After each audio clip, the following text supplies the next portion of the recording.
اور میں آوارہ گردی کرنے کی بجائے جانور کی تلاش کرنے لگا۔ لیکن ان بلندیوں پر جہاں چاروں طرف برف جمی ہوئی ہوتی ہے، اکا دکا جانور ملتے تھے۔ ان کے جسم سردی برداشت نہیں کر پاتے تھے، اس لیے وہ پستیوں میں چلے جاتے تھے۔ بڑی تلاش کے بعد مجھے ایک اور جانور مل سکا۔ یہ جانور بڑا قوی ہیکل اور خوخار تھا۔ وہ خود بھی بھوک کے درد کا شکار تھا، چنانچہ اس نے مجھ سے شدید مدافعت کی۔ وہ میرے جسم سے بھی وہی سرخ سیال نکالنے میں کامیاب ہو گیا جسے خون کہتے ہیں، لیکن میں اس کے بس کا نہ تھا۔ بہرحال اسے پسپا ہونا تھا اور وہ پسپا ہوا۔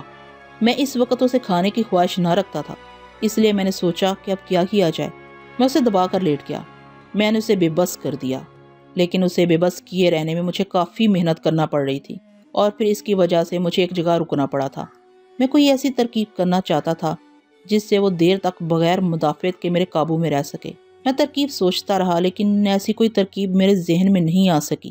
وہ مسلسل جدوجہد کر رہا تھا اور پھر وہ میری گرفت سے نکلنے میں کامیاب ہو ہی گیا۔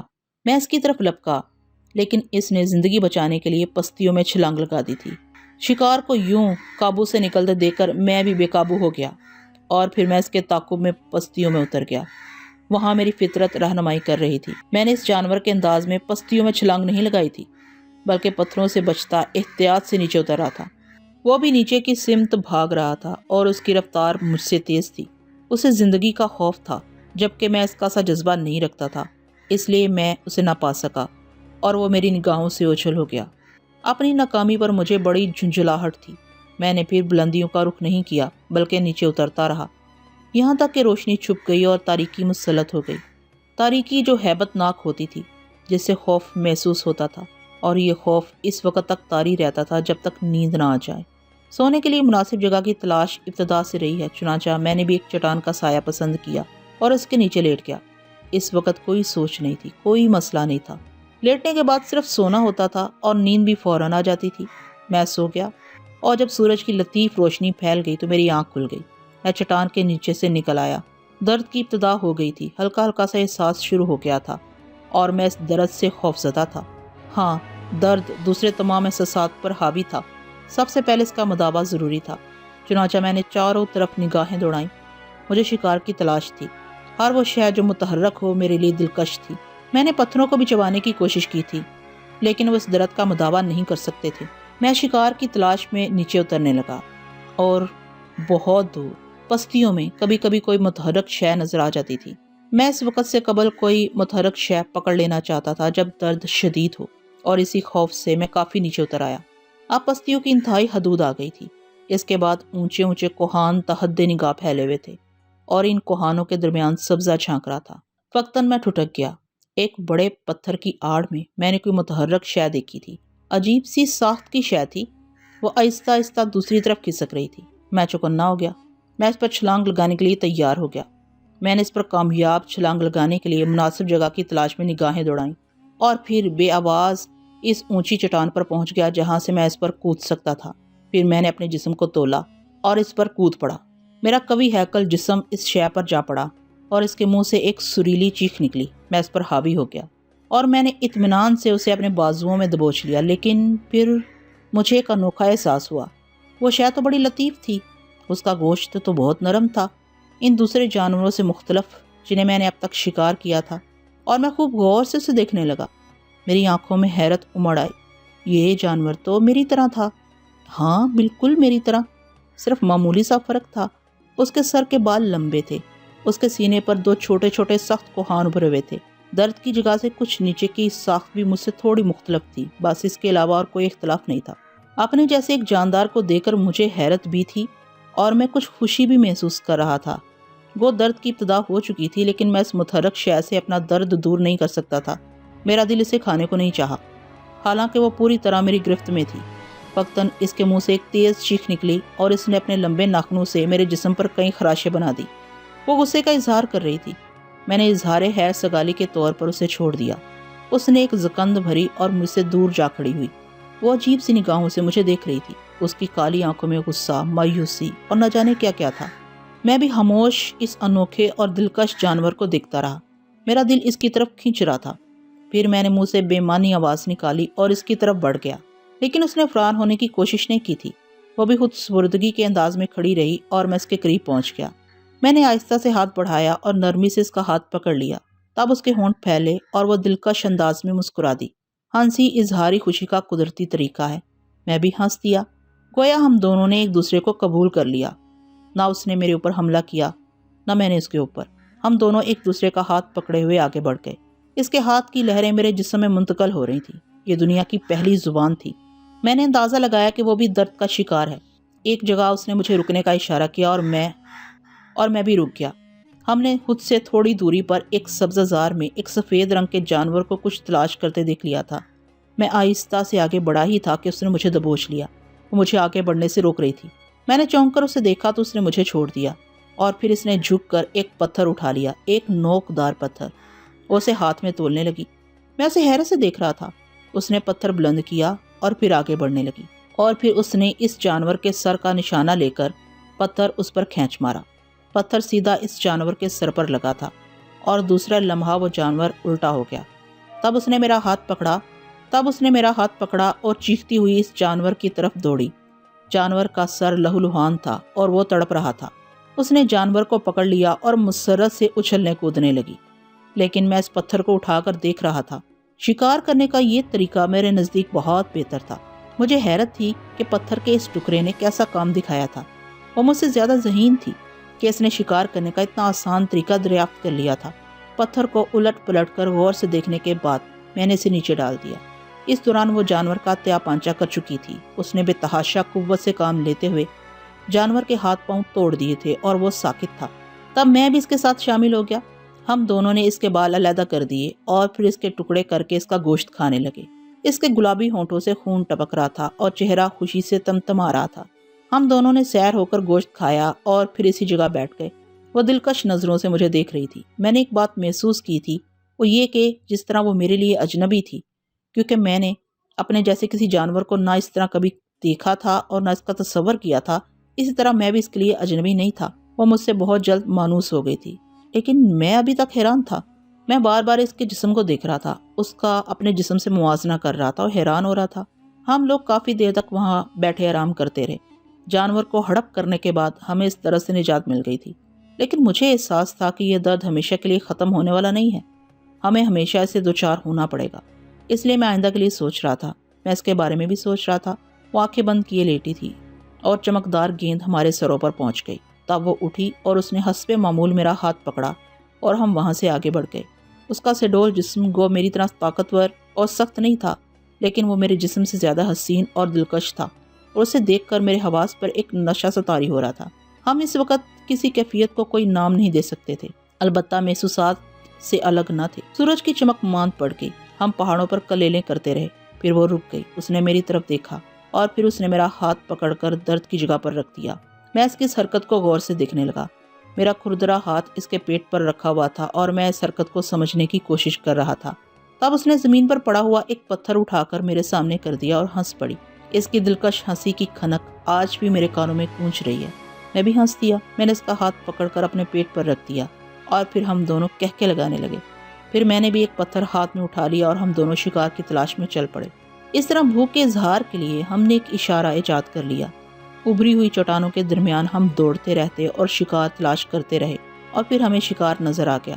بہت بڑا شکار تھا، لمبی سی گردن کا بدحیت جانور جس کے سامنے کے حصے پر نوکدار سینگ ابھرے ہوئے تھے۔ وہ رک گئی۔ شاید جانور کی جسامت سے وہ خوفزدہ ہو گئی تھی، لیکن میں اسے خوفزدہ نہیں تھا۔ اس نے اپنے ہاتھ کی گرفت میرے ہاتھ پر سخت کر دی اور میں نے ہاتھ میں پکڑا ہوا پتھر اس کے انداز میں تولا، لیکن اس نے مجھے پتھر مارنے سے منع کر دیا تھا۔ پھر اس نے مجھے کھینچنا شروع کر دیا۔ وہ مجھے وہاں سے نکال لے جانا چاہتی تھی۔ مجھے تعجب تھا کہ وہ شکار کو دیکھ کر کیوں فرار ہو رہی ہے، لیکن وہ شاید اس خوفناک جانور سے واقف تھی۔ البتہ اسے میری قوت کے بارے میں کچھ نہیں معلوم تھا۔ میں نے اس کا ہاتھ پکڑ کر اپنے پیٹ پر رکھ لیا۔ وہ میری شکل دیکھنے لگی اور پھر قدرے تذبذب کے بعد وہ بھی جانور کے شکار کے لیے تیار ہو گئی۔ جانور گردن چکائے اپنے نوکیلے سینگ سے زمین ادھیڑ رہا تھا۔ میں نے پتھر تولا اور پھر پوری قوت سے اس پر کھینچ مارا۔ میں اس کے سر کا نشانہ نہیں لے سکا تھا، اس لیے پتھر جانور کے بازو پر پڑا اور وہ درد سے چیخ پڑا۔ اس وقت اس نے بھی پتھر جانور پر دے مارا۔ یہ پتھر جانور کے سر پر لگا تھا، لیکن اس کا کچھ نہ بگاڑ سکا۔ وہ دیو پہ کر درندہ غصے سے چنگاڑتا ہوا ہماری طرف لپکا۔ اس نے ایک چیخ ماری اور میرا ہاتھ پکڑ کر پلٹ کر بھاگنے کی کوشش کی، لیکن اس کی یہ بات مجھے پسند نہ آئی۔ اور میں سوکھار جانور سے جنگ کرنے کے لیے تیار ہو گیا۔ جانور وزنی ڈیل ڈول کی وجہ سے زیادہ تیز نہیں دوڑ سکتا تھا، پھر بھی وہ طوفانی رفتار سے ہم دونوں کی طرف آ رہا تھا۔ اس نے خوفناک انداز میں ایک اور چیخ ماری اور اچھل کر ایک چٹان پر چڑھ گئی۔ اس دوران جانور میرے قریب آ چکا تھا۔ اس نے دونوں پاؤں زمین پر مارے اور پھر گردن چکا کر اپنے نوکدار سینگوں سے مجھ پر حملہ کر دیا۔ اس کی ٹکر بہت خوفناک تھی، لیکن فطرت میری رہنمائی کر رہی تھی۔ میں پھرتی سے اس کے سامنے سے ہٹ گیا اور اس کے نوکیلے سینگ ایک چٹان سے ٹکرائے۔ چٹان کا ایک ٹکڑا اکھڑ گیا، لیکن اس کے ساتھ ہی اس جانور کو بھی مزہ آ گیا تھا۔ اس کا ایک سینگ اپنی جگہ سے اکھڑ گیا اور خون کی موٹی چادر نے اس کی آنکھوں کو ڈھک لیا۔ اس دوران میں اس کے سینگ کے رخ سے بچ کر اس پر پل پڑا تھا اور ہم دونوں میں خوفناک قوت آزمائی ہونے لگی۔ میں وقت کا بیٹا اس لڑکی کے قبیلے سے 1000 گنا طاقتور تھا۔ اس سے قبل اس نے کسی انسان کے اتنے قوی ہیکل جانور سے لڑنے کا تصور بھی نہیں کیا تھا۔ وہ دیکھ رہی تھی کہ میری اور اس جانور کی ٹکر برابر کی ہے۔ وہ جسامت میں مجھ سے 10 گنا بڑا تھا، لیکن بہرحال میں اسے گرانے میں کامیاب نہ ہو سکا۔ تب میں نے ہوشیاری سے کام لیا اور اسے ایک بار پھر ویسا ہی طوفانی حملہ کرنے کا موقع دیا جیسا اس نے پہلے کیا تھا۔ اس بار میں جان بوجھ کر ایک بڑی چٹان کے سامنے کھڑا ہوا تھا، اور وہی ہوا جو میں چاہتا تھا۔ زخمی درندہ پھر سنبھلا اور اس نے ایک اور خوفناک حملہ میرے اوپر کیا۔ وہ غصے سے چنگاڑ رہا تھا اور میرے جسم کے ٹکڑے کر دینا چاہتا تھا، لیکن میں کچھ اور ہی سوچ رہا تھا۔ جو ہی وہ میرے قریب پہنچا، میں اس کے سامنے سے ہٹ گیا، اور اس بار اس کی دھاڑ بہت خوفناک تھی۔ اس کا دوسرا سینگ بھی اکھڑ کر نیچے لٹک گیا تھا۔ میں نے عقب سے اس پر حملہ کر دیا اور اس بار میں اسے نیچے گرانے میں کامیاب ہو گیا۔ دوسرے لمحے میں نے چٹان سے نیچے چھلانگ لگا دی اور ایک بڑا پتھر اٹھا کر اس جانور پر دے مارا۔ جانور پہلے ہی نیم جان ہو رہا تھا، پتھر کے وار کی تاب نہ لا سکا اور آہستہ آہستہ اس کی دھاڑیں سست پڑتی گئیں۔ پھر اس نے دم توڑ دیا۔ اس نے خوشی کی ایک چیخ ماری اور دوڑ کر مجھ سے لپٹ گئی۔ اس کا جسم جیسے میرے جسم میں پیوست ہو گیا اور میں اپنے جسم میں لطیف حرارت محسوس کرنے لگا۔ پھر وہ آہستہ سے الگ ہو گئی اور ہم اس جانور کی طرف متوجہ ہو گئے۔ اس کے موٹے اور سخت جسم کے ٹکڑے کرنے میں بھی ہمیں کافی دقت پیش آئی، لیکن بہرحال ہم اس کی ایک ٹانگ علیحدہ کرنے میں کامیاب ہو ہی گئے، اور پھر ہم ایک پتھر پر بیٹھ کر مزے سے اس بدمزہ گوشت کی ضیافت اڑانے لگے۔ اس کے چھوٹے چھوٹے دانت گوشت ادھیڑنے میں بڑی مہارت رکھتے تھے۔ جانور کی ایک ٹانگ ہی ہمارے لیے کافی رہی۔ روشنی کم ہو گئی تھی اور تاریکی پھیلتی جا رہی تھی۔ ہم اپنے لیے پناہ گاہ تلاش کرنے لگے، اور اس کے لیے زیادہ تگودو نہ کرنا پڑی۔ ایک سایہ دار چٹان کے نیچے ہم نے رات گزارنے کا پروگرام بنایا۔ وہ وہاں کی زمین کو چھوٹے موٹے پتھروں سے صاف کرنے لگی اور میں تعجب سے اسے دیکھتا رہا۔ اس سے قبل مجھے کسی جگہ کے صاف کرنے کا خیال نہ آیا تھا، حالانکہ رات کو سوتے وقت چبھنے والے پتھر تکلیف دہ ہوتے تھے۔ اس نے وہ جگہ صاف کر لی اور جگہ صاف کرتے ہوئے میں اس کے خوبصورت جسم کو دیکھتا رہا۔ گو اس کے اور میرے جسم میں تھوڑی سی تبدیلی تھی، لیکن نہ جانے مجھے اس کا جسم اس قدر پرکشش کیوں معلوم ہو رہا تھا۔ ہم کردری اور سنگلا زمین پر لیٹ گئے۔ تاریکی پھیل گئی تھی اور اب اس کا چہرہ بھی صاف نظر نہیں آ رہا تھا۔ میں سو جانے کے لیے کوشاں تھا اور وہ بھی یہی کوشش کر رہی تھی، اور پھر ہماری آنکھوں میں غنودگی تیرنے لگی۔ اس کی گہری گہری سانسیں میرے کانوں میں گونج رہی تھی۔ اس کے جسم سے بھینی بھینی خوشبو اٹھ رہی تھی جو مجھے بہت پسند آئی تھی۔ میں نے اس کی طرف رخ کر لیا اور پھر مجھے نیند آ گئی۔ رات گزرتی رہی، لیکن ابھی صبح نہیں ہوئی تھی کہ میری آنکھ کھل گئی۔ کسی جانور کے چنگاڑنے سے میں جاگ گیا تھا، اور جاگنے کے بعد مجھے احساس ہوا کہ وہ میرے جسم سے لپٹی بے خبر سو رہی تھی، اور اس کے سانس میرے سانسوں سے ٹکرا رہے تھے۔ اس کے سانسوں میں ایک دلفریب مہک تھی جس سے میں پوری طرح بیدار ہو گیا۔ مجھے اس کے نرم و لطیف جسم کا لمس بہت بھلا معلوم ہو رہا تھا۔ میں اس کے سانس کی خوشبو کو اور قریب لانے کے لیے اس کی طرف جھک گیا اور وہ بھی جاگ گئی۔ اس کے سانس گرم ہو گئے تھے اور ایک لطیف آنچ ان سے اٹھ رہی تھی۔ اس کی سیاہ آنکھوں میں ایک عجیب سی کیفیت دوڑ رہی تھی۔ کوئی خوفناک جانور ہمارے نزدیک ہی چنگاڑ رہا تھا، لیکن ہمیں کسی بات کی پرواہ نہیں تھی۔ ہوا وہ ہمارے چیتھڑے ہی کیوں نہ اڑا دیتا۔ ہم کتاب فطرت پڑھ رہے تھے اور کچھ نہ جاننے کے باوجود اس کا ایک ایک باب ہمارے سامنے کھلتا جا رہا تھا۔ کیف و مستی، سکون و سرور کی ایک دنیا آباد ہو گئی تھی۔ پھرتی، اس کے جسم کی لچک اس وقت سے کہیں زیادہ تھی جب وہ شکار کی تلاش میں ہوتی اور اس پر حملہ ور ہوتی۔ اس کا ہیجان، اس کی تڑپ اس وقت سے کہیں زیادہ تھی جب وہ بھوک سے تڑپ رہی ہوتی، اور اس کے بعد ہمارے اعضاء اسی طرح پرسکون ہو گئے جیسے ہم نے پیٹ بھر کر گوشت کھا لیا ہو۔ وہ میرے سینے سے لپٹ کر بے سدھ ہو گئی۔ میری آنکھوں پر بھی منو بوجھ آ پڑا تھا، یہاں تک کہ صبح ہو گئی۔ آتشی گولا نمودار ہو گیا اور اس نے اپنا سفر شروع کر دیا۔ تب اس نے میرے سینے سے منہ نکالا اور اس کی ہونٹوں پر مسکراہٹ ابھر آئی۔ رات کے کھیل کے اثرات ہم دونوں کے چہروں سے عیاں تھے۔ ہم دونوں ہی اس کھیل کی دریافت پر مسرور تھے۔ غذا کا معقول بندوبست تھا، چنانچہ ہم اپنے کبھی ہیکل شکار کے نزدیک پہنچ گئے، جس نے ہمارے بہت سے دنوں کو ہم پر آسان کر دیا تھا۔ ہم نے جانور کا گوشت حاصل کیا، سیر ہو کر کھایا، اور پھر ایک دوسرے کا ہاتھ پکڑے ہوئے پہاڑوں پر کلانچے بھرنے لگے۔ ہم بہت خوش تھے۔ مسرت ہمارے چہروں سے عیاں تھی۔ وہ پستیوں کے اس علاقے سے بخوبی واقف تھی اور اطمینان سے ایک مخصوص سمت جا رہی تھی۔ میں صرف اس کا ساتھ دے رہا تھا۔ تب وہ مجھے لیے ہوئے ایک نیلے پانی کی جھیل کے قریب پہنچ گئی۔ جھیل کے چاروں طرف سرسبز درخت ایستادہ تھے اور ان درختوں کے درمیان وہ جھیل بے حد حسین نظر آ رہی تھی۔ جھیل میں کمل کھلے ہوئے تھے۔ اس نے محبت بھری نگاہوں سے میری طرف دیکھا اور جھیل میں چھلانگ لگا دی۔ جھیل کے شفاف پانی میں وہ مچھلی کی طرح تیر رہی تھی، کبھی غوطہ لگاتی اور کبھی سطح پر آ جاتی۔ پھر ایک بار کنارے پر آ کر اس نے عجیب سی نظروں سے مجھے دیکھا۔ اسے حیرت تھی کہ میں اس دلچسپ کھیل سے دور کیوں ہوں، اور میں اسے دور نہ رہ سکا۔ میں بھی پانی میں کود گیا اور نہ جانے کب تک ہم جھیل میں کلیلیں کرتے رہے۔ دنیا بہت مختصر تھی، ہمیں دیکھنے والا کوئی نہ تھا۔ پھر جب ہم نہاتے نہاتے تھک گئے تو میرا ہاتھ پکڑے ہوئے کنارے کی طرف چل پڑی۔ میں بدستور اس کا ساتھ دے رہا تھا اور کائنات ہماری ملاقات پر خوش تھی۔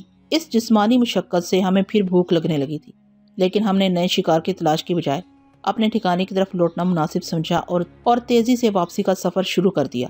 اب ہم دونوں ایک دوسرے کی ضرورت سمجھنے لگے تھے۔ وہ بھی اشارے ایجاد نہ ہوئے تھے، لیکن آنکھیں دل کی ترجمان تھیں۔ آنکھوں کے تاثر سے ہم ایک دوسرے کا مقصد سمجھ لیتے تھے۔ طویل فاصلہ طے کر کے ہم اپنے ٹھکانے پر پہنچ گئے۔ حسب معمول تاریکی ابھر آئی۔ میں نے اس کی طرف دیکھا، وہ بھی میرے نزدیک لیٹی مجھے دیکھ رہی تھی۔ میں اس کی طرف کھسکا اور وہ جیسے میرے اشارے کی منتظر تھی۔ اور پھر رات کی سرگوشیاں بڑھ گئیں۔ ان سرگوشیوں میں ہماری لذت امیز سسکیاں بھی شامل تھیں، اور پھر سانسوں کی بازگشت بڑھنے لگی اور ہم اس جانور کی طرح ساکت ہو گئے جس کے سینگ ٹوٹ چکے تھے۔ وہ خاموش ہو گیا۔ اس کی آنکھوں میں پراسرار زندگی کے خواب لہرا رہے تھے، اور اس کے سامنے بیٹھے انسانوں کے چہرے زلف حیات کے حامل تھے۔ وہ ایک پراسرار سحر میں گرفتار تھے۔ وہ خود کو اس ماحول میں محسوس کر رہے تھے جب انسان جانوروں سے بدتر تھا۔ اسے زندگی کے کسی اقدار سے واقفیت نہیں تھی۔ وہ خود کو نہیں پہچانتا تھا۔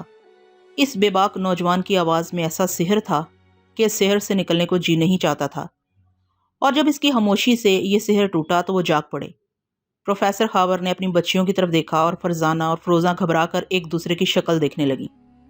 پھر ان کے چہرے پر شفق پھوٹ آئی، ان کی نگاہیں شرم سے جھک گئیں اور ان کی پیشانی پر پسینے کے قطرات ابھر آئے۔ باپ کی موجودگی میں یہ دلکش داستان سن کر وہ معجوب ہو گئی تھی، لیکن داستان گو ان کیفیات سے بے خبر اپنی ہی دھن میں مست تھا۔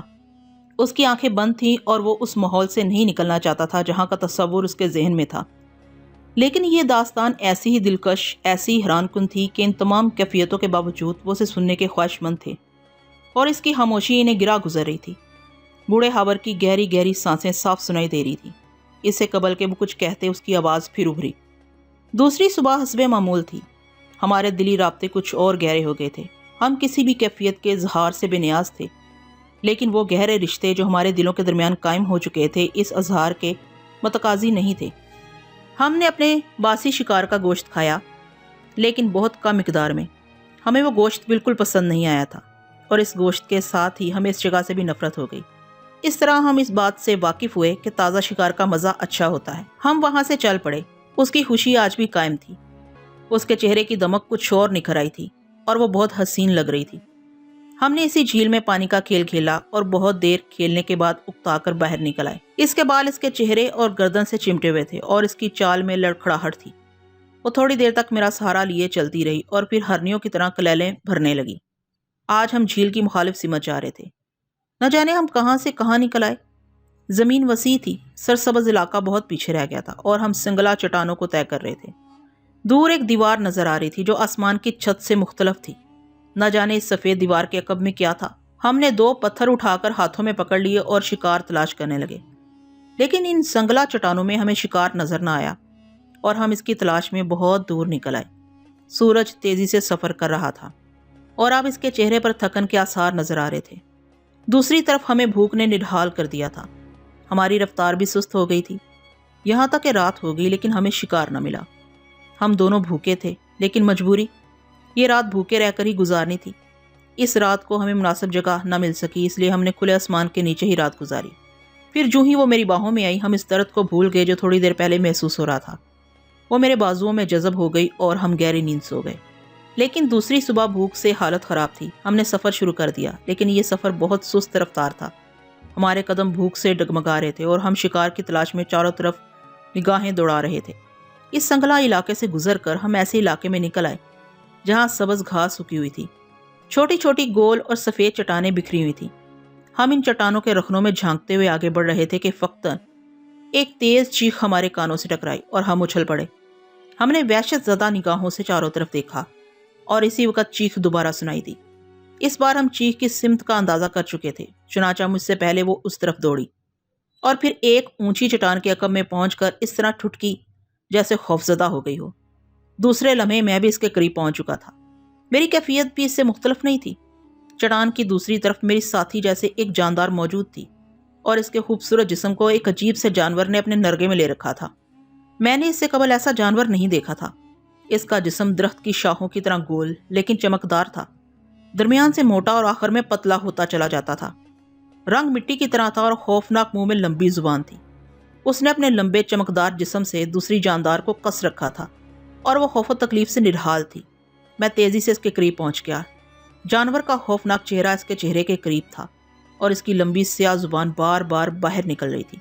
میں نے اس لچکدار جانور کے جسم کو چھو کر دیکھا۔ اس کا جسم نرم تھا، تا میرے ذہن میں ایک خیال آیا، اس کا گوشت بھی مزیدار ہوگا، لیکن اسے کیسے حاصل کیا جائے؟ دوسری طرف مجھے اپنی ساتھی جیسی ایک اور جانور کو دیکھ کر بھی حیرت ہو رہی تھی۔ میں نے جانور کے پورے جسم کو دیکھا اور پھر میری سمجھ میں ایک ترکیب آ ہی گئی۔ جانور کا چہرہ لڑکی کے چہرے کے نزدیک تھا۔ اس کا پورا جسم لڑکی کے جسم سے لپٹا ہوا تھا۔ بظاہر اس کے جسم پر ایسی کوئی چیز نظر نہیں آ رہی تھی جو مجھے نقصان پہنچا سکتی، اس لیے میں نے اپنی ساتھی کی طرف دیکھا اور ایک پتھر اٹھا کر اس کے ہاتھ میں دے دیا اور وہ میرا مطلب سمجھ گئی۔ پھر میں اس جانور کے چہرے کی طرف بڑھا اور اس کی موٹی گردن کو پکڑ لیا۔ جانور کا جسم ربڑ کی طرح لچکدار تھا لیکن اس میں بے پناہ طاقت تھی۔ مجھے بڑی قوت صرف کرنا پڑی، تب کہیں جا کر میں اس کے سر کو چٹان پر رکھ سکا۔ میری ساتھی میرے قریب ہی پتھر لیے منتظر تھی۔ جو ہی میں نے جانور کا سر پتھر پر رکھا، میری ساتھی نے ہاتھ میں پکڑا ہوا پتھر اس کے سر پر دے مارا۔ جانور کی دونوں آنکھیں پھوٹ گئیں اور اس کا سر لہو لہان ہو گیا۔ اس نے تیزی سے اپنے شکار کے جسم کے گرد سے اپنا جسم کھولنا شروع کر دیا اور دوسرے لمحے وہ اچھل کر کھڑی ہو گئی۔ اس کی ٹانگیں لرز رہی تھی، چہرے پر تکلیف کے آثار تھے۔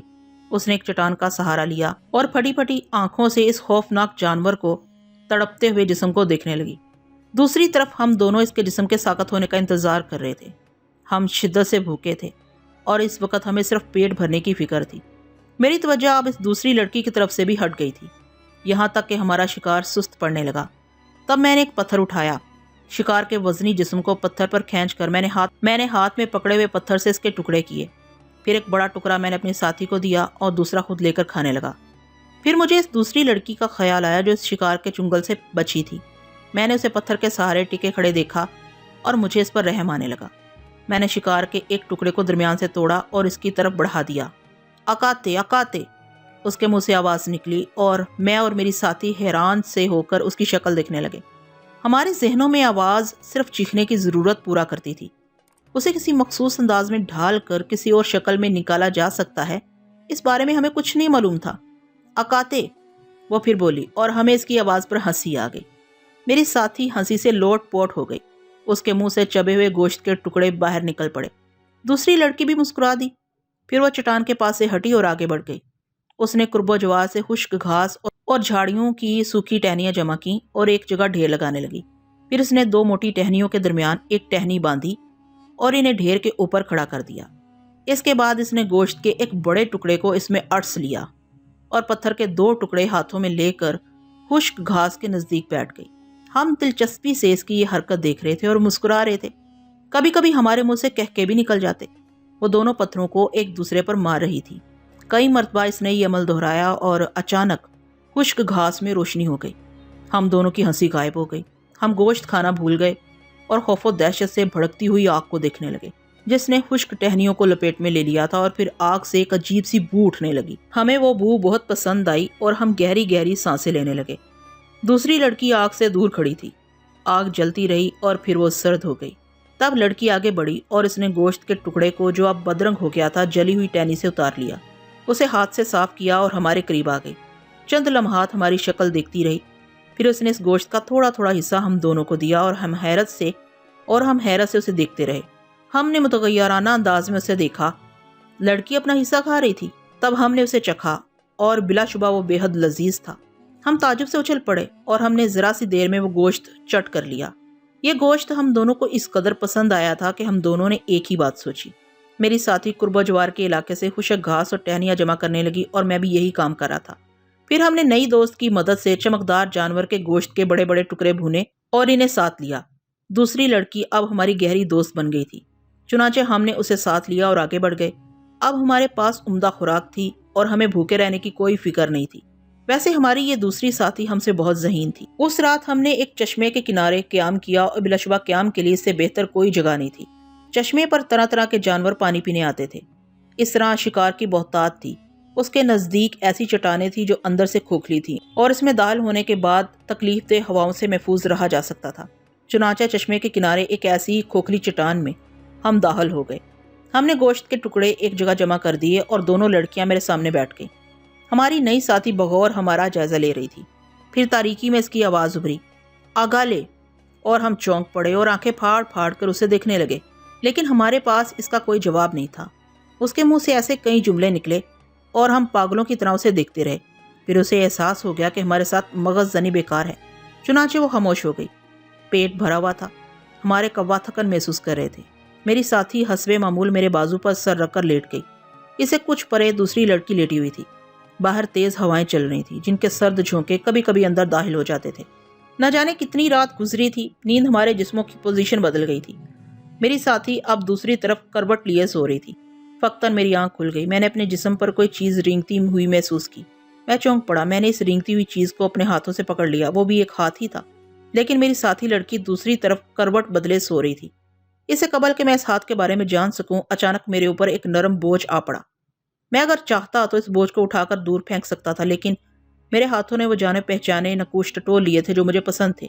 یہ دوسری لڑکی پہلی لڑکی سے بھی زیادہ خوبصورت اور دلکش تھی۔ پہلے میں نے اس کے بارے میں سوچا بھی نہیں تھا، لیکن اب میں اس کی اہمیت سے واقف ہو رہا تھا۔ میری ساتھی کی آنکھ کھل گئی۔ تاریکی میں وہ شاید صورتحال کا جائزہ نہیں لے پا رہی تھی، لیکن بہت جلد وہ حقیقت سے واقف ہو گئی۔ اور پھر میری ساتھی لڑکی نے اس کے بال پکڑ لیے تھے اور پوری قوت سے اسے کھینچ رہی تھی۔ دوسری لڑکی کی چیخوں سے غار گونج رہا تھا۔ میری ساتھی نے اس کے بال بدستور پکڑے ہوئے تھے۔ وہ بچھڑی ہوئی شیرنی نظر آ رہی تھی اور اس دوسری لڑکی کو لاتوں اور گھونسوں سے مار رہی تھی۔ پھر اس نے زور سے اسے دھکا دیا اور وہ ایک طرف جا پڑی۔ میں خاموشی سے غار کے ایک حصے میں کھڑا اپنی ساتھی کی کارروائی دیکھ رہا تھا۔ رقابت کے اس جذبے کو میں اس وقت نہیں سمجھ سکتا تھا۔ دوسری لڑکی غار کی دیوار سے ٹکی ہانپ رہی تھی۔ فقطاً اس کی گراہٹ گونجی اور پھر ایک تیز چیخ کے ساتھ وہ میری ساتھی لڑکی پر لپکی اور اس کی گردن دبوچ لی۔ میری ساتھی لڑکی بھی مدافعت کے لیے تیار تھی۔ وہ دونوں ایک دوسرے سے لپٹ گئیں اور درندوں کی طرح لڑنے لگیں۔ وہ ایک دوسرے کو کاٹ رہی تھی، بھبوڑ رہی تھی، اپنے تیز ناخنوں کو استعمال کر رہی تھی، اور پھر غار میں ایک تیز چیخ گونجی، ایک دلدوز چیخ۔ یہ میری ساتھی لڑکی کی چیخ تھی اور جنگ رک گئی۔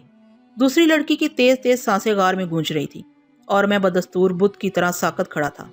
میں نے ان کے معاملات میں دخل اندازی ضروری نہیں سمجھی تھی، اور پھر جب فاتح لڑکی لڑکھڑاتے قدموں سے میرے نزدیک پہنچی تو میں نے اسے وہ سب کچھ دے دیا جو وہ چاہتی تھی۔ میں نے اس کی فتح کا پورا اعتراف کیا۔ دن کی روشنی میں نے اپنی پہلی ساتھی کا حشر دیکھا۔ اس کا بھیجا پاش پاش ہو گیا تھا۔ دوسری لڑکی نے پوری قوت سے اس کا سر دیوار پر دے مارا تھا اور یہی دیوار اس کی فتح کا باعث بنی تھی، لیکن مجھے اس کے ختم ہو جانے کا کوئی افسوس نہ تھا۔ افسوس یا رنج کی کوئی حس ہی نہ تھی۔ چنانچہ اب وہ دوسری لڑکی میری ساتھی بن گئی۔ گو اس کے جسم پر جگہ جگہ خراشیاں تھیں جن سے ابھی تک خون رس رہا تھا۔ بہت سی جگہوں پر کاٹنے کے نیلے نیلے نشان پڑے ہوئے تھے، لیکن اسے کسی چیز کی پرواہ نہیں تھی۔ اسے میں مل گیا تھا۔ ہم نے رات کا تیار کیا ہوا گوشت کھایا، چشمے سے پانی پیا اور پھر اسی چشمے میں اتر گئے۔ ٹھنڈے پانی نے شاید لڑکی کے زخموں میں سوزش پیدا کر دی تھی، اس لیے وہ جلدی سے باہر نکل آئی اور اپنے بھیگے بالوں کو خشک کرنے لگی۔ پھر تھوڑی دیر تک وہ دھوپ میں بیٹھی رہی۔ اس کے بعد مجھے باہر چھوڑ کر اندر غار میں چلی گئی۔ اس نے پہلی لڑکی کی لاش گھسیٹ کر باہر نکالی اور اسے بے دردی سے کھینچتی ہوئی دور لے گئی۔ میں خاموشی سے اس کے اقدامات کا جائزہ لیتا رہا۔ لڑکی کی لاش کو دور پھینکنے کے بعد وہ میرے پاس آ گئی اور میرے قریب بیٹھ گئی۔ وہ میرے تعاون پر مسرور تھی۔ مجھے اس کے چہرے پر بے پناہ مسرتیں بکھری ہوئی نظر آ رہی تھیں۔ بلا شبہ وہ پہلی لڑکی سے زیادہ دلکش اور حسین تھی۔ پھر اس نے اپنی مخصوص زبان میں کہا، لا کا لا کا۔ اس کے بعد اس نے میرا ہاتھ پکڑ کر اپنے سینے پر رکھ دیا اور میں اس کی بات کا کچھ اور مفہوم سمجھا، لیکن اس نے جلدی سے میرا ہاتھ ہٹا دیا اور گردن ہلاتے ہوئے بولی، لا کا لا کا، اور اس کے ساتھ ہی اس نے میرا ہاتھ پکڑ کر دوبارہ اپنے سینے پر رکھ دیا۔ میں اس کی بات سمجھنے کی کوشش کرنے لگا۔ میں نے اس کی آنکھوں میں دیکھا اور میں بھی اسی کے انداز میں اپنی زبان توڑنے مروڑنے لگا۔ میں نے اس کی آنکھوں میں دیکھا اور میں بھی اسی کے انداز میں اپنی زبان توڑنے مروڑنے لگا۔ لا، وہ بولی اور میں نے اسی کے انداز میں کہا لا۔ کا، اس نے کہا اور میرا ہاتھ اپنے سینے پر رکھ لیا۔ کا، میں نے کہا اور اس بار خود بخود اپنا ہاتھ اس کے سینے پر رکھ دیا۔ وہ خوش ہو کر زور زور سے گردن ہلانے لگی۔ لا کا، اس نے گردن ہلاتے ہوئے کہا۔ لا کا، میں نے بھی اسی کے انداز میں گردن ہلائی اور وہ زور سے ہنس پڑی۔ پھر اس نے اپنا ہاتھ میرے سینے پر رکھ دیا اور سوالیہ نگاہوں سے مجھے دیکھنے لگی۔ لا کا، میں نے بآسانی کہا۔ زبان کے اس استعمال سے مجھے ایک انوکھی لذت کا احساس ہو رہا تھا۔ اس نے ہنستے ہوئے گردن ہلا دی۔ اس بار اس نے مخالف سمت میں گردن ہلائی تھی اور پھر وہ بار بار میرے سینے پر اپنا ہاتھ رکھنے لگی۔ نہ جانے کس طرح میں نے بھی بے بسی سے گردن نفی کے انداز میں ہلا دی تھی۔ وہ سنجیدہ ہو گئی اور پھر کچھ سوچنے لگی۔ چند لمحات کے بعد اس کی آنکھیں خوشی سے چمکنے لگیں۔ تو سا، اس نے میرے سینے پر ہاتھ رکھتے ہوئے کہا اور میں نہ سمجھنے والے انداز میں اسے دیکھنے لگا۔ لا کا، اس نے میرا ہاتھ اپنے سینے پر رکھتے ہوئے کہا اور پھر اپنا ہاتھ میرے سینے پر رکھ کر کہا تو سا، میں نے کہا اور جلدی جلدی گردن ہلانے لگی وہ۔ لا کا، میں نے اپنا ہاتھ اس کے سینے پر رکھا اور پھر اپنا ہاتھ اپنے سینے پر رکھ کر بولا تو سا۔ اس طرح پروفیسر، انسانی جسم اختیار کرنے کے بعد مجھے جو پہلا نام ملا وہ توسا تھا۔ میں نے یہ نام قبول کر لیا۔ لاکا نے مجھے یہ نام دیا تھا اور لاکا کو میں بہت پسند کرتا تھا۔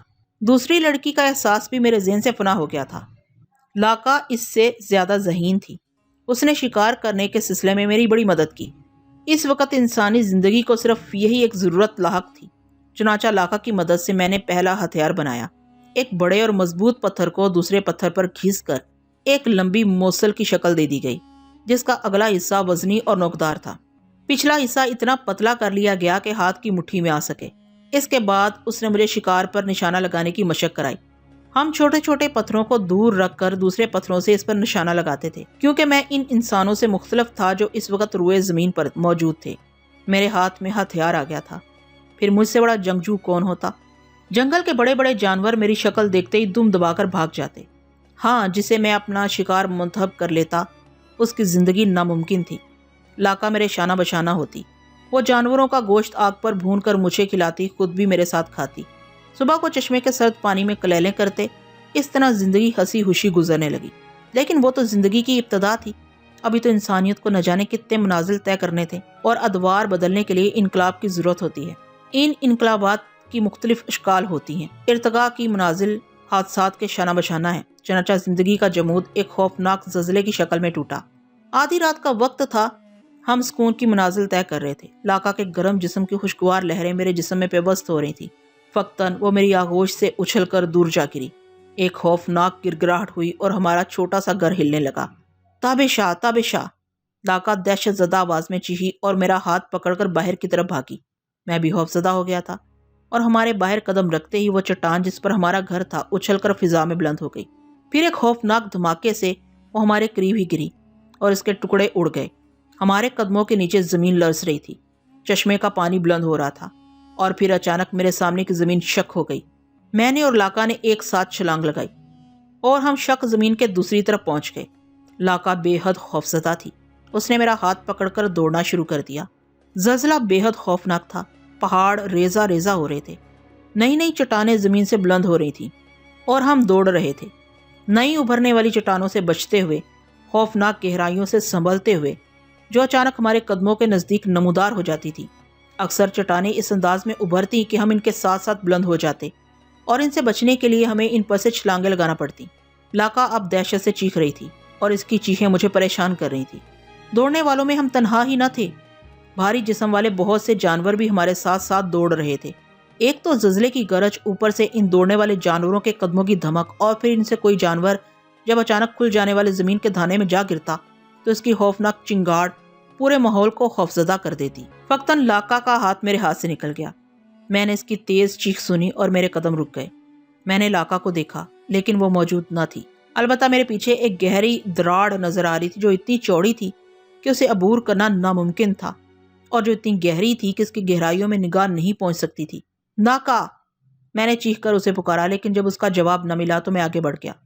مجھے یقین ہو گیا تھا کہ لاکا اب ان گہرائیوں سے واپس نہیں آئے گی، لیکن رنج و غم جیسی کوئی چیز میرے سینے میں نہیں تھی۔ میں آگے بڑھ گیا اور خود کو ان گہرائیوں سے بچانے لگا۔ تب زلزلے کی گرگراہٹ کم ہوئی زمین کی تھرتھراہٹ مدھم پڑنے لگی۔ جانوروں نے دوڑنا بند کر دیا اور میرے قدم بھی سست پڑ گئے۔ میں رک کر چاروں طرف دیکھنے لگا۔ تاریکیاں چھٹ رہی تھیں، دور سے روشنی نمودار ہو رہی تھی۔ میں تھک گیا تھا، چنانچہ میں ایک نزائیدہ چٹان پر لیٹ گیا جو ریت کے ڈھیر کی طرح نرم و سپاٹ تھی۔ دونوں ہاتھ سر کے نیچے رکھ کر میں نے نمودار ہوتی ہوئی روشنی کی طرف دیکھا۔ یہ روشنی کہاں سے آتی ہے، کہاں جاتی ہے، کوئی خیال میرے ذہن میں نہیں تھا، لیکن نہ جانے کیوں مجھے نمودار ہوتی ہوئی یہ روشنی عجیب لگی۔ میں اسے دیکھتا رہا اور دیکھتے دیکھتے سو گیا۔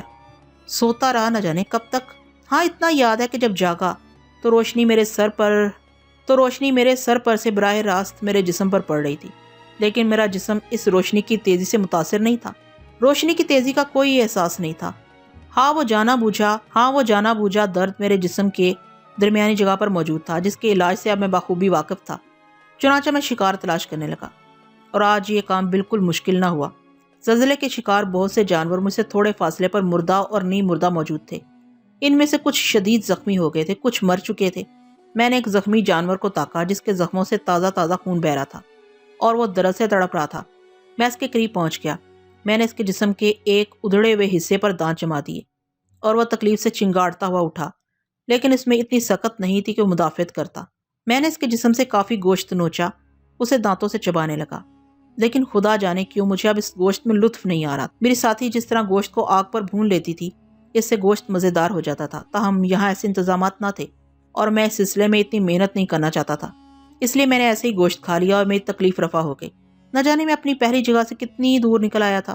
یہاں میرے جیسا کوئی دوسرا موجود ہے یا نہیں؟ میں نے چاروں طرف دیکھا، لیکن مردہ جانوروں کی لاشوں اور جنگلی درختوں کے علاوہ اور کچھ نہ تھا۔ تب میں دوبارہ اس چٹان کی طرف بڑھ گیا جس پر میں سوتا رہا تھا۔ پھر میری نگاہ چٹان کے دوسری طرف اٹھ گئی اور میں تعجب سے ادھر دیکھنے لگا۔ دوسری طرف خوفناک گہرائیاں تھیں، لیکن ان گہرائیوں کی انتہا نظر آ رہی تھی، پوری سپاٹ ریت جس کا طویل میدان تحد نگاہ چلا گیا تھا، اور اس کے دوسری طرف لہریں لیتا ہوا نیلا پانی جو دور آسمان سے ملا ہوا تھا۔ یہ منظر مجھے بے حد حسین لگا۔ کیسا انوکھا تھا یہ منظر۔ سمندر میرے لیے اجنبی نہیں تھا، لیکن اس کی تصویر میرے ذہن کے آخر گوشوں میں تھی، اور میں اس وقت اسے کوئی نام نہیں دے سکتا تھا، تاہم میں نے اس کو پسندیدہ نگاہوں سے دیکھا۔ میں نے ان گہرائیوں میں پہلا قدم رکھا، لیکن پہلا قدم رکھتے ہی میرے کانوں میں ایک عجیب سا شور گونج اٹھا، ایک خوفناک شور۔ میں اچھل پڑا، شاید زمین پھر لرزنے والی تھی۔ میں سنبھل گیا، لیکن زمین نہ لرزی، البتہ دور میں نے بہت سے جانوروں کو بھاگتے دیکھا۔ وہ بے تحاشا بھاگے چلے جا رہے تھے اور ان کے عقب میں ایک بہت بڑی چٹان رینگ رہی تھی۔ سیاہ رنگ کی اس خوفناک چٹان کو رینگتے دیکھ کر مجھے بڑی حیرت ہوئی، اور اس سے زیادہ حیرت اس وقت ہوئی جب یہ جانور میرے قریب سے گزرے۔ یہ جانور وہ نہ تھے جن کا میں شکار کرتا تھا، بلکہ یہ تو سب میرے جیسے تھے، بالکل میرے جیسے۔ ان کے ہاتھوں میں پتھر کے ہتھیار تھے، لیکن وہ خوفزدہ ہو کر بھاگ رہے تھے، اور سیاہ چٹان ان کے پیچھے رینگتی ہوئی ان کی طرف بڑھ رہی تھی۔ چند دوڑتے ہوئے جانداروں نے میری طرف بھی دیکھا، شاید انہیں تعجب تھا کہ میں ان کی طرح خوفزدہ کیوں نہیں ہوں، اور پھر جب انہوں نے دوڑتے نہ دیکھا تو ان میں سے ایک نے میرا ہاتھ پکڑ لیا اور مجھے دھکیلنے لگا۔ میں اس کا مقصد سمجھ گیا تھا، چنانچہ نہ جانے میرے ذہن میں کیا آیا کہ میں نے بھی دوڑنا شروع کر دیا۔ اب میں انہی کے انداز میں انہی کے ساتھ بھاگ رہا تھا۔ تھوڑی دیر کے بعد پتھروں کی ایک اونچی دیوار کے نزدیک پہنچ گئے۔ اس دیوار میں چھوٹے چھوٹے سوراخ تھے، سب ان سوراخوں میں گھس گئے۔ یہ سوراخ اندر سے کافی کشادہ تھے اور ان میں عجیب سی روشنیاں بھری ہوئی تھیں۔ یہ روشنیاں پتھروں کے گڑھوں میں ہو رہی تھیں، اور روشنیوں کے نزدیک چھوٹے چھوٹے جاندار اور لاکا جیسی عورتیں بیٹھی ہوئی تھیں۔ چھوٹے جاندار ان کے سینوں سے لپٹے ہوئے تھے اور سینے پر ابھرے ہوئے کوہانوں کو چوس رہے تھے۔ میں تعجب سے یہ مناظر دیکھتا رہا۔ اس وقت وہ لوگ خوفزدہ تھے، اس لیے اپنے درمیان ایک اجنبی پر انہوں نے توجہ نہ دی۔ وہ پتھر کے بڑے بڑے ٹکڑے ان سوراخوں میں پھنسا رہے تھے۔ میری سمجھ میں کوئی بات نہیں آ رہی تھی۔ فقط میرے کانوں میں ایک دلدوز چیخ ابھری اور میں چونک پڑا۔ یہ چیخ لاکا سے مشابہ تھی۔ لاکا میرے منہ سے اچانک نکل گیا۔ بینی بینی، میرے قریب بیٹھا ایک بوڑھا بول پڑا۔ لاکا، میں نے اس کی طرف دیکھا۔ بینی بینی، اس نے خوفزدہ انداز میں سوراخ کی طرف اشارہ کیا۔ میں نے سوراخ کی طرف دیکھا۔ اس سوراخ کو بھی پتھر کے بڑے ٹکڑے سے بند کر دیا گیا تھا۔ نہ جانے میرے ذہن میں کیا آئی کہ میں اٹھ کر سوراخ کی طرف بڑھ گیا۔ میں نے سوراخ کا پتھر ہٹایا اور باہر نکل گیا۔ سیاہ متحرک چٹان زیادہ دور نہ تھی۔ میں نے پہلی بار اسے قریب سے دیکھا۔ وہ چٹان نہیں تھی، وہ تو کوئی جاندار تھا جو اپنے سیاہ خول سے گردن نکال نکال کر اپنے قریب کسی ننھی سی شے پر لے جاتا اور ننھی سی شے اچھل کر دور ہٹ جاتی۔ میں نے اس ننھی سی شے کو دیکھا۔ وہ شے کم از کم میرے برابر تھی اور لاکا جیسی تھی۔ تیز چیخیں اسی کے منہ سے نکل رہی تھیں۔ میری آنکھوں میں لاکا گھوم گئی اور میں تیزی سے اس کی طرف بڑھا۔ وہ اچھل اچھل کر سیاہ شہ کی گردن سے بچنے کی کوشش کر رہی تھی اور سیاہ شہ بار بار گردن بڑھا کر اسے اپنے منہ میں پکڑنے کی کوشش کر رہی تھی۔ میں جانوروں کے شکار سے بخوبی آگاہ تھا۔ گو میرا پتھر کا ہتھیار میرے پاس نہیں تھا، لیکن دوسرے خوفناک اور نکیلے پتھر چاروں طرف بکھرے پڑے تھے۔ میں نے ان میں سے ایک لمبا نکیلا پتھر اٹھا لیا اور پھر تیزی سے اس سیاہ شہ کے نزدیک پہنچ گیا۔ وہ میری طرف سے غافل بدستور اس خوبصورت مخلوق پر حملے کر رہی تھی۔ میں اس کی گردن کے نزدیک پہنچ گیا اور پھر میں نے اس کی گردن پر پوری قوت سے وار کر دیا۔ سیاہ شہ تلملائی اور میری طرف متوجہ ہو گئی۔ اس کے سر کے حصے پر دو بڑی بڑی آنکھیں تھیں جو انگاروں کی طرح دیکھ رہی تھیں۔ اس نے لڑکی کی طرف سے توجہ ہٹا کر میری طرف مبذول کر دی، لیکن میں اس کے لیے ترنے والا نہیں تھا۔ میں نے بہت جلد محسوس کر لیا کہ وہ خوفناک جانور تیزی سے اپنی گردن کو حرکت نہیں دے سکتا اور اسے اپنے پہاڑ جیسے جسم کو حرکت دینے کے لیے گردن سمیٹنی پڑتی تھی۔ اس کا جسم ناقابل تسخیر ضرور ہے، لیکن اس کی گردن پر قابو پانا بڑی بات نہیں ہے۔ چنانچہ میں پھرتی سے پنتیرے بدل بدل کر اس کی گردن پر وار کرنے لگا۔ میرے ہر وار پر سیاہ جانور تلملا جاتا تھا، لیکن وہ میرا بگاڑ کچھ نہ سکتا تھا۔ وقتاً مجھے کچھ خیال آیا اور اس بار میں نے اس کی آنکھ کا نشانہ لیا۔ پھر میرے ہاتھ کا نوکیلا پتھر پوری قوت سے اس کی آنکھ میں پیوست ہو گیا۔ پھٹ چاک سے آواز آئی اور اس کے ساتھ ہی اس جانور کا منہ کھل گیا۔ ایک تیز اور خوفناک دھاڑ سنائی دی اور جانور نے اپنی گردن اپنے جسم میں داخل کر لی۔ پھر اس کا چٹان جیسا جسم پیچھے سرکنے لگا۔ وہ بہت تیزی سے پیچھے جا رہا تھا۔ میں نے کچھ اور پتھر اٹھا لیے اور اس کے جسم پر مارنے لگا۔ ان ضربات سے گھبرا کر وہ تیزی سے پیچھے ہٹا اور پھر پلٹ کر اس برق رفتاری سے بھاگا کہ میں حیران رہ گیا۔